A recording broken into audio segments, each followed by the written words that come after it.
واتل عليهم نبأ ابني آدم بالحق إذ قربا قربانا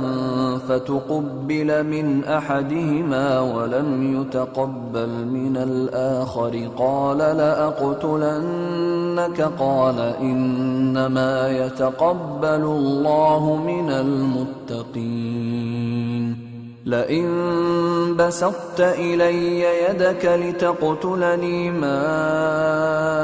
أنا بباسط يدي إليك لأقتلك إني أخاف الله رب العالمين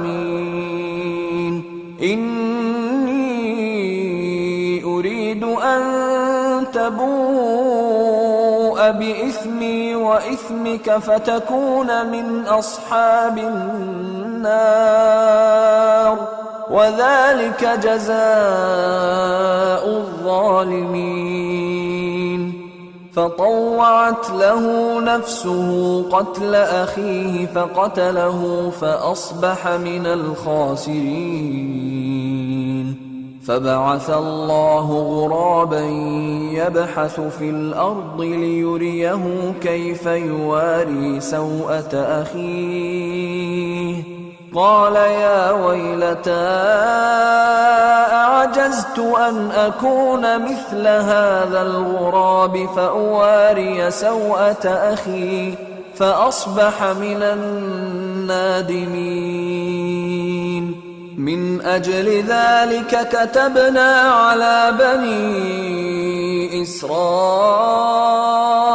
أنه من قتل نفسا بغير نفس أو فساد في الأرض فكأنما قتل الناس جميعا ومن أحياها فكأنما أحيا الناس جميعا ولقد جاءتهم رسلنا بالبينات ثم إن كثيرا منهم بعد ذلك في الأرض لمسرفون إنما جزاء الذين يحاربون الله ورسوله ويسعون في الأرض فسادا أن يقتلوا أو يصلبوا أو تقطع أيديهم وأرجلهم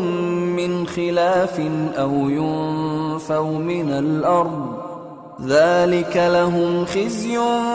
في الدنيا ولهم في الآخرة عذاب عظيم إلا الذين تابوا من قبل أن تقدروا عليهم فاعلموا أن الله غفور رحيم